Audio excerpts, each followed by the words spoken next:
এই কৃষ্ণ হরি বল সুদিগর ভক্তমণ্ডলী সকল ভক্তবৃন্দের রাঙ্গারাতুল চরণে জানাই শতকোটি দণ্ডবোধ প্রণাম ভক্তি গ্রহণ করবেন। হরে কৃষ্ণ।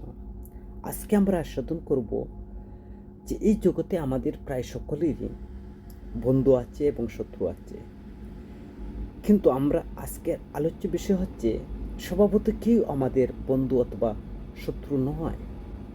একমাত্র কাজের ধারায় মানুষ আমাদের বন্ধু অথবা শত্রু হিসেবে পরিগণিত হয়। তাহলে এমনিতে বললে তো হবে না, আমাদেরকে শাস্ত্র প্রমাণ দেখাতে হবে। তো হরে কৃষ্ণ। তো শুরুতে সকলকে আমার একটি অনুরোধ, সম্পূর্ণ ভিডিওটি শ্রবণ করবেন এবং পরবর্তীও কৃষ্ণ কথা, ভক্তি কথা, নীতির কথা শ্রবণ করতে আমার চ্যানেলটিকে সাবস্ক্রাইব করে রাখবেন। হরে কৃষ্ণ। তো আমাদের শাস্ত্র কি বলছে? আমাদের জগতের তো সবাই বন্ধু আছে, শত্রুও আছে, কিন্তু শাস্ত্র বলছে কেউ বন্ধুও নয় শত্রুও নয়। সেটা কোথায়? প্রমাণ তো দেখাতে হবে, এমনি তো বললে তো আর কেউ বিশ্বাস করবেন না। হরে কৃষ্ণ। তো আমাদের মহান শাস্ত্র ভাগবত সপ্তম স্কন্ধের 8ম অধ্যায় 9 নং শ্লোকে সেখানে প্রহ্লাদ মহারাজ তিনি তার পিতাকে বলছেন, হে পিতাশ্রী, দয়া করে আপনি আপনার যে আসরিক প্রবৃত্তি এইসব পরিত্যাগ করুন।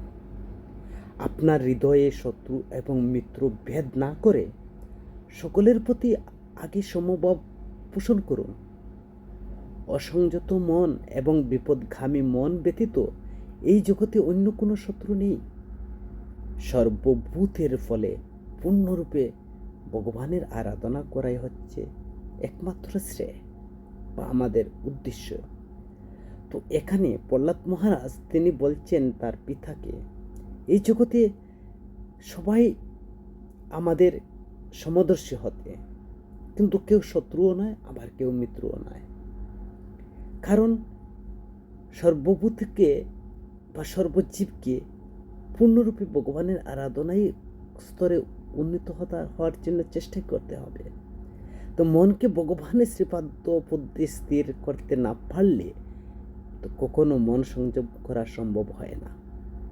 সেই জন্য তো ভগবদ গীতায় 6ষ্ঠ অধ্যায় 34 নং শ্লোকে বলছেন যে অর্জুন বলছেন না, চঞ্চল হি মন কৃষ্ণ প্রমাতি বল বৃদ্ধম, যে হে কৃষ্ণ, মন অত্যন্ত চঞ্চল, প্রবল এবং শরীর ইন্দ্রিয়াদি বিক্ষেপ উৎপাদক করে।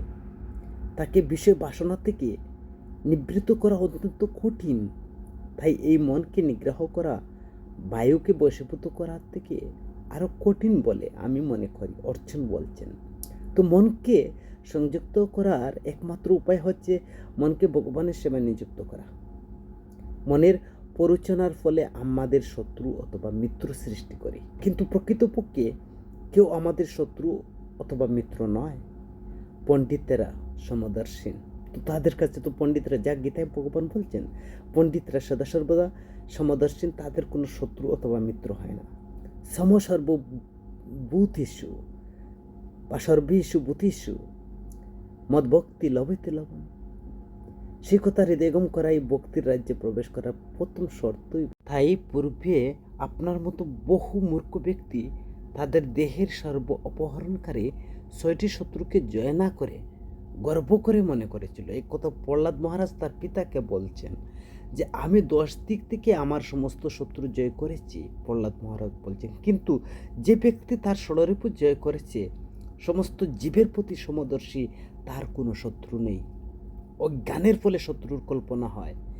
তাই এই জড়জগতে সকলে মনে করে যে তার শত্রু প্রভাবিত করেছে বা আজকে আমার শত্রু হয়েছে বা সে আমাকে অনিষ্ট করছে। সে বুঝতে পারে না, আমরা বুঝতে পারি না তার প্রকৃত শত্রু হচ্ছে আমার যে এই যে বিপদগামী মন, অসংযত মন এবং আমরা যে ইন্দ্রিয়গুলা। এই জড়জগতে সকলেই তার ইন্দ্রিয়ের দাস, প্রকৃতপক্ষে শ্রীকৃষ্ণেরই দাস আমরা। কিন্তু অজ্ঞানবশত সেই কথা ভুলে গিয়ে আমরা মানুষ বা জীব তার কাম, ক্রোধ, লোভ, মোহ, মদ মাৎসর্যের ফলে মায়ার সেবা করছে। প্রকৃতপক্ষে সকলেরই শ্রীকৃষ্ণের ভজনা করা, আর সকলেই হচ্ছে জড়া প্রকৃতির নিয়মের উপর নির্ভরশীল, কিন্তু তাও সত্ত্বেও মানুষ নিজেকে স্বাধীন বলে মনে করে এবং মনে করে যে সে 10 দিক থেকে জয় করেছে। কিন্তু মূল কথা হচ্ছে, যে ব্যক্তি মনে করে তার বহু শত্রু রয়েছে সে একটি মূর্খ। কিন্তু কৃষ্ণ ভক্তি পরায়ণ তিনি জানেন যে মানুষের ভিতরে শত্রু অসংযত মন এবং ইন্দ্রিয় ব্যতীত আর কোনো শত্রু নেই। তাই নীতিশাস্ত্রে এইসব কথা নির্দেশ করছেন যে কাউকে সত্যিকারে বন্ধু অথবা শত্রুরূপে দেখার জন্য কারো পূর্বাপুর সঙ্গতিপূর্ণ আচরণ সম্বন্ধে জানা একান্ত প্রয়োজন।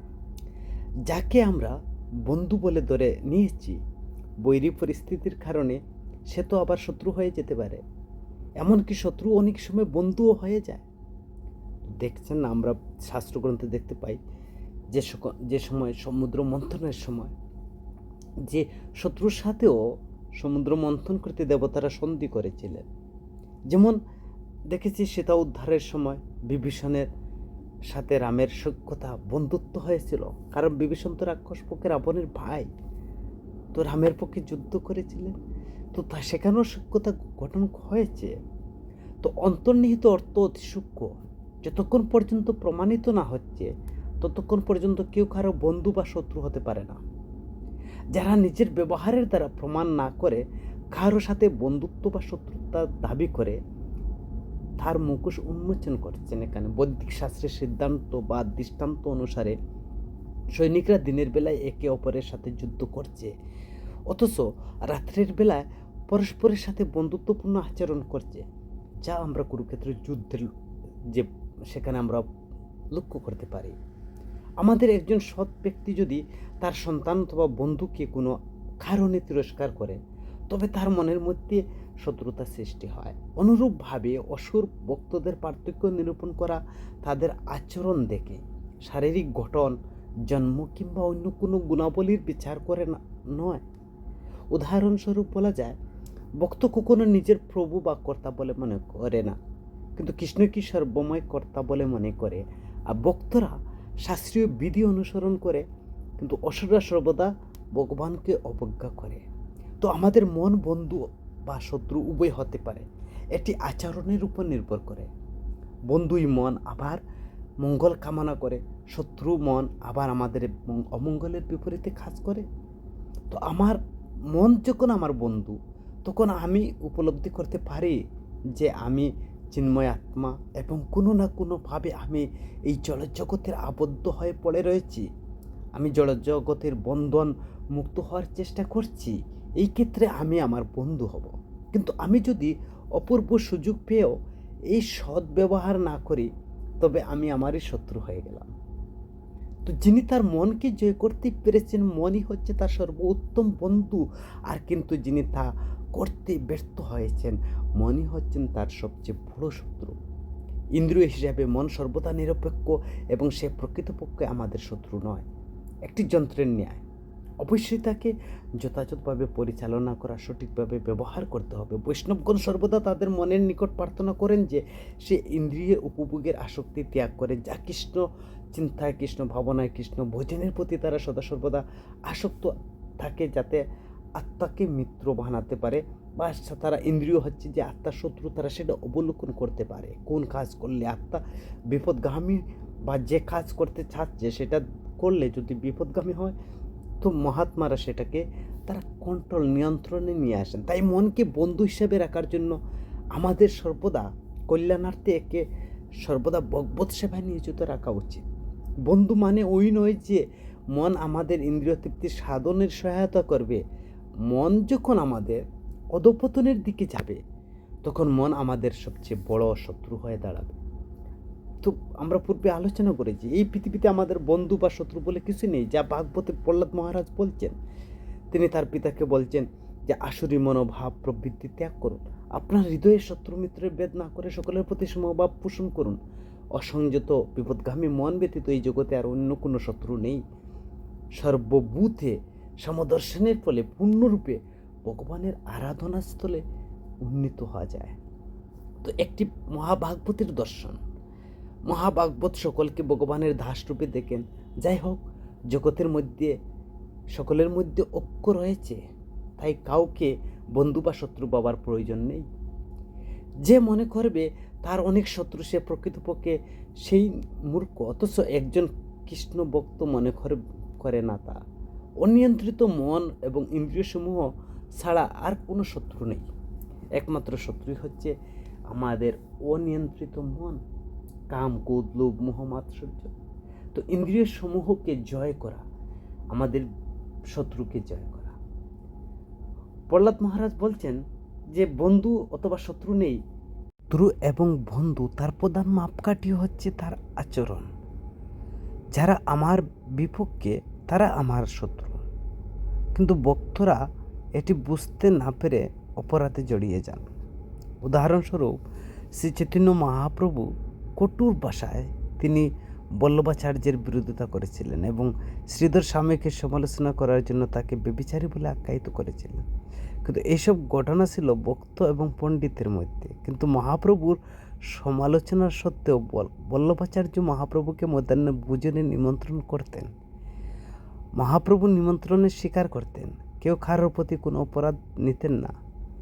তো অপরাধ শূন্য বিতর্কের জন্য আমাদের বুদ্ধি বৈরাগ্য অপরিহার্য। কিন্তু মানুষ সাধারণত এত হীন মানসিকতা যে কেউ বিরোধিতা করলে তাকে শত্রু বলে গণ্য করা, তাকে পরাজিত করতে চায়। মনের ভিন্নতাই সবসময় হবে। এদের মধ্যে অনেক মত নিয়ে আবার প্রজন্ম ধরে বিকল্প চলতে থাকে, বিতর্ক চলতে থাকে, শত্রুতা চলতে থাকে।